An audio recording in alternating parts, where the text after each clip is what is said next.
Hello एक्यूरियस, welcome to our angelic guidance. I hope आप सब अच्छे होंगे, अपने लाइफ में सब बढ़िया कर रहे होंगे और अपना ध्यान रख रहे होंगे। आज मैं फिर आपके लिए रीडिंग लेके आई हूँ। हम देखेंगे आपकी मैरिज लाइफ। ठीक है। एंड में हम ये भी देखेंगे कि अगर आपकी मैरिज लाइफ में कोई प्रॉब्लम चल रही है तो उसके लिए कार्ड्स आपको क्या गाइड करते हैं।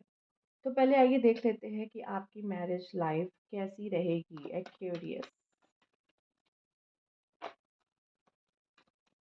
ओके, यहाँ पे है 6 of pentacles. Equal give and take. आपके जो पार्टनर होंगे एफर्ट्स करने वाले होंगे और आप भी अपने रिश्ते में दिल से एफर्ट्स करेंगे। और यहाँ पे अगर कहा जाए कि आपके रिश्ते में कोई एफर्ट्स नहीं कर रहा है तो वो भी साफ साफ इस चीज़ों को बताया जाएगा। मतलब आपके पार्टनर को अगर ऐसा लगेगा कि आप एफर्ट्स नहीं कर रहे या आपको ऐसा लगेगा आपके पार्टनर एफर्ट नहीं कर रहे, तो आप लोग इन चीज़ों पे बोलोगे एक दूसरे से कि यस, आप इन चीज़ों पे एफर्ट्स नहीं कर रहे हो। एंड यहाँ पे अगर जैसे कि ज़रूरी नहीं इस चीज़ को बोल के भी दिखाया जाए, यहाँ पे जैसे कि आपने उनके लिए कुछ नहीं किया तो एंड मौके पे जब उनकी बारी आएगी तो वो भी शायद ना करे, क्योंकि उनको ये याद रखा कि आपने उनके लिए नहीं किया था। तो ये चीज़ें आप दोनों के लिए ही बहुत इंपॉर्टेंट होने वाली कि कौन किसके लिए कब क्या करता है। एंड मे बी शायद ये चीज़ें बोली भी जाए कि आपने मेरे लिए तब ये चीज़ नहीं की थी जब मुझे ज़रूरत थी। तो ये चीज़ें भी मुझे आपके लिए दिखाई दे रही है यहाँ पे 6 ऑफ पेंटिकल्स में। आइए देखते हैं। स्ट्रेंथ, एक मैस्कुलाइन एनर्जी है और एक फेमिनाइन एनर्जी है। यहाँ पर आपकी ज़ोडिएक ऐसी होगी। एंड यहाँ पे आप दोनों के रिश्तों को आप दोनों को बहुत बहुत मैनेज करना पड़ेगा, क्योंकि कह सकते हैं ना, जो रिश्ते होते हैं वो बहुत नाजुक धागा कह लो होता है, जो कभी भी टूटने का डर होता है। तो इसको यहाँ पे मैनेजिंग, आपकी मैनेजिंग स्किल कैसी है, यहाँ पे ये देखने का मौका मिलेगा। क्योंकि आप भी अगर आप मेल हो तो आप अपनी वाइफ और अपनी फैमिली के बीच में चीज़ों को सही करने की कोशिश करोगे, और अगर आप फीमेल हो तो आप कैसे अपने हस्बैंड एंड अपने इन लॉज के साथ कैसे मैनेज करते हो, ये भी देखने वाली बात रहेगी। तो कहीं ना कहीं यहाँ पे एक मैनेजिंग का रोल आपके लिए बहुत ही ज़्यादा इंपॉर्टेंट रहेगा कि आप किस तरीके से मैनेज कर रहे हो और इसका रिश्ते पे क्या इम्पैक्ट पड़ रहा है, आप दोनों का ही। ठीक है। एंड यहाँ पे मुझे ये दिखाई दे रहा है कि आप में से काफ़ी लोग ऐसे भी हो सकते हैं जो फॉरेन जाके सेटल हो आफ्टर मैरिज। तो ये भी आप दोनों का यहाँ पे प्रोग्राम मुझे दिखाई दे रहा है। दूसरा ये भी दिख रहा है कि आप दोनों अपनी शादी से तो बहुत खुश रहोगे, बट यही है कि एक दूसरे को यही जताते या बताते रहोगे कि आपने ऐसा नहीं किया था, आपने जब मुझे ज़रूरत थी तो आप मेरे साथ वहाँ स्टैंड नहीं लिया। ये सारी चीज़ें आप दोनों के बीच की चल सकती है, क्योंकि आप दोनों ही एक दूसरे को देखोगे एज अ सपोर्ट के लिए, क्योंकि पति पत्नी सपोर्ट ही चाहते एक दूसरे से। ठीक है। तो यहाँ पे आप अपने पति या अपने वाइफ की तरफ देखोगे कि नहीं, मुझे सपोर्ट चाहिए, और उस समय आप कहाँ हो। ठीक है। तो इस चीज़ के लिए आप दोनों को ज़्यादा ही बात ज़रूर करोगे। लेकिन यस, अगर आपके बीच में कोई कॉन्फ्लिक्ट होती है तो लव आपका एक एक कह सकते हैं वेपन कह लो या फिर क्या है। लव ऐसी है, मैजिक कह लो, मैजिकल पावर है जो आप दोनों के रिश्ते को फिर से वो बाइंड कर देगी। ठीक है। जैसे कि मैंने कहा भी था, वो जो धागा होता है वो कमज़ोर होता है रिश्तों का, उसको बाँधने के लिए वो लव ही यहाँ पे चाहिए। तो वो ही है जो आप दोनों के रिश्ते को यहाँ पे बाँध के चल सकता है। आइए देखते हैं आपके पार्टनर आपकी तरफ किस तरीके से रहेंगे। Okay, 3 of swords, 5 of pentacles, 6 of cups, 2 of swords and 5 of cups. मुझे दिख रहा है कि आपके पार्टनर को भी आपसे कुछ डिसअपॉइंटमेंट्स रहेंगी, एंड वो आपका किन्हीं जगहों पर दिल भी तोड़ देंगे, क्योंकि यहाँ पे दिख रहा है कि आप दोनों की आपस में बनने थोड़ी सी कम लग रही है कि बनेगी कम। केयरिंग होंगे, हेल्पिंग होंगे, बट यहाँ पे ऐसा लग लो कह लो कि आपका सोचने का तरीका अलग है, उनका सोचने का तरीका अलग है। तो आपकी कॉन्फ्लिक्ट्स इसी वजह पे होगी कि हम एक चीज़ पे कंक्लूजन पे आ ही नहीं पा रहे।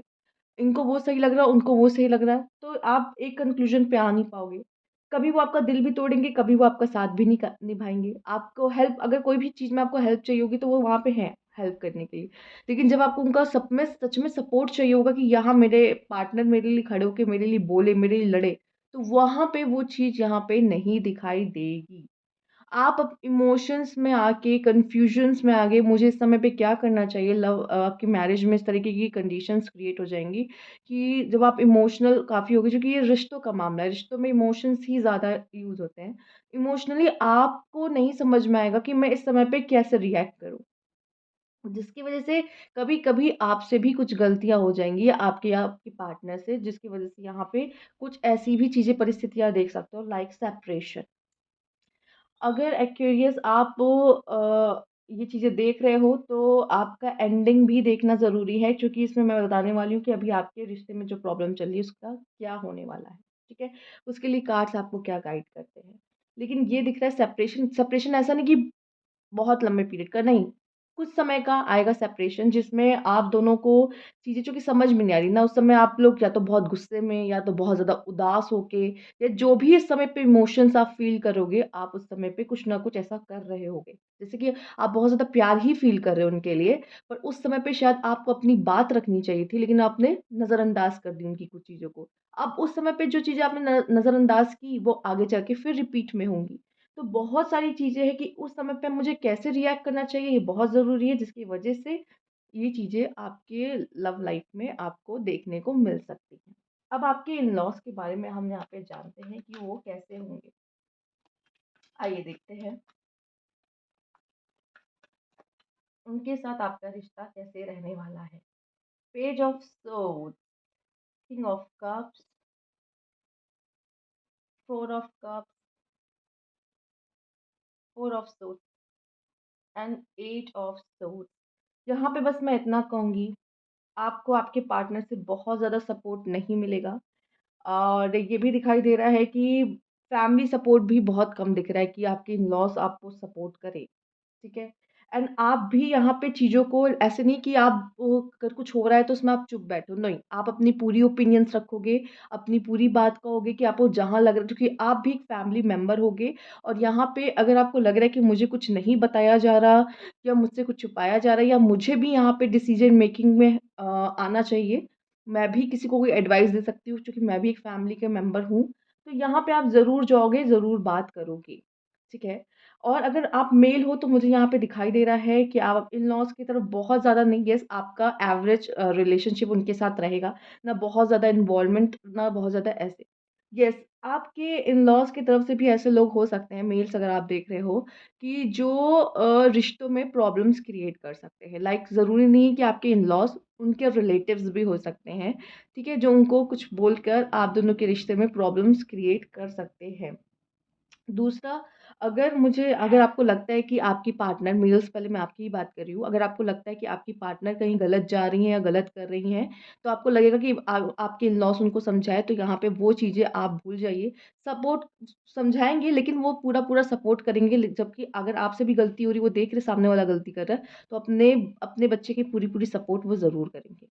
फीमेल्स की अगर बात कर ली जाए तो यहाँ पे मैं कहूँगी, जैसे कि मैंने बोला कि आप अपने ओपिनियंस रखोगे, ओपिनियंस रखने में कहीं भी पीछे नहीं हटोगे।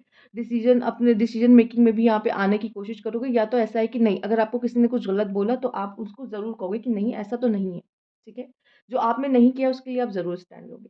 यहाँ पे एक बात जो सबसे ज़्यादा ज़रूरी है वो मैं आपको बताना चाहूँगी कि आपके जो इन-लॉज़ में ऐसे भी लोग होंगे जो दर्शक की तरह होंगे। लाइक जैसे कि वो कुछ बोलेंगे नहीं, येस, कुछ आप दोनों के बीच में खराब हो रहा है तो वो देख के हँसेंगे, बातें बनाएँगे, बट वो आगे कुछ सही नहीं कर सकते, वो आपकी कोई मदद नहीं कर सकते, ठीक है? इस तरह के लोग भी होंगे, तो थोड़ा-सा सँभल के और अपनी सिचुएशंस को जितना हो सके आप प्राइवेट में ही अगर सुलझा लो, समझा लो, सही कर लो एक-दूसरे को, तो वो ज़्यादा अच्छा है कि नहीं कि आप सबके सामने आके चीज़ों को लेकर आ रहे हो, ठीक है? क्योंकि यहाँ पे देखने वाले, मज़े लेने वाले बहुत हैं और आपको हारता हुआ देख के लोग को और आनंद आता है, कह सकते हैं। आइए देखते हैं, अगर ये मैसेज उन लोगों के लिए है जिनका रिलेशनशिप में अभी कोई प्रॉब्लम चल रही है, लव लाइफ में अभी कोई प्रॉब्लम चल रही है। आइए देखते हैं आपके लिए कार्ड्स क्या बता रहे हैं। एक्वेरियस, मैरिज लाइफ में प्रॉब्लम चल रही है तो page of cups, six of swords, three of wands, strength, three of swords, king of swords, the high priestess. मुझे लगता है इस समय पे सबसे पहले पेशेंस रखो। इस समय पे कोई एक्शन मत लेना, सिर्फ पेशेंस रखो और देखो कि इस समय पे सामने वाला पक्ष क्या करता है। और यहाँ पे ये भी मैं कहूँगी, ये इसकी वजह से ये नहीं कि अपनी लाइफ को स्टक कर दो, आगे बढ़ते रहो, ठीक है? एंड जैसा सामने वाला एक्शन करता है उस हिसाब से सोच समझ के लेना, चूँकि मैं देख रही हूँ यहाँ पे कि आप कन्फ्यूज़ हो जाते हो कि मुझे इस समय पे क्या करना चाहिए? इस समय पे मैं किस तरीके से रिएक्ट करूँ? दूसरा, अपनी वर्थ को समझो और इस रिलेशनशिप में आप जो भी हो, जैसे हो, जितने वो है उतने आप हो, 50-50 का रिलेशनशिप है, ठीक है? तब जाके एक कंप्लीट बनता है एक रिश्ता, तो जितने आप हो उतने वो भी हैं। तो ये नहीं कि वो ज़्यादा कर रहे हैं, ऐसा नहीं, आप भी इस रिश्ते में बहुत दे रहे हो अपना, ठीक? तो अपनी वर्थ को समझने की ज़रूरत है। ये पर्सन आपको मेबी आपकी एक्सपेक्टेशंस को हर्ट कर सकता है। मेबी शायद आप न्यू बिगिनिंग या फिर से कुछ सही करने के लिए भी जाओ तो भी आपको बहुत अच्छे सिग्नल्स यहाँ से नहीं मिले। किंग ऑफ सोर्ड्स आपके पार्टनर यहाँ पे थोड़े से अभी रूड या कह लो थोड़ा-सा अ इस तरीके दिखा सकते हैं, कोल्ड बिहेवियर अपना दिखा सकते हैं कि उनको कोई फ़र्क नहीं पड़ता। तो जब कोई फ़र्क नहीं पड़ता, मैं बता दूँ सबसे ज़्यादा उन्हीं को फ़र्क पड़ता है, जो कहते हैं कि मुझे कोई फ़र्क नहीं पड़ता। तो पहली बात तो उनको जो करना है, उनको वो करने दो और आपको भी कहा जा रहा है विश्वास रखो, ट्रस्ट करो इन चीज़ों में जो हो रहा है एंड पेशेंस रखो। आपके लिए चीज़ें यहाँ पर होंगी सही, ठीक है? पेशेंस रखने की आपसे बात की जा रही है। तो ये थी आपकी रीडिंग। अगर आपको अच्छी लगती है तो लाइक कीजिएगा, सब्सक्राइब हमारे चैनल अभी तक नहीं किया है तो कमेंट बॉक्स में ज़रूर बताइएगा। Thank you for watching.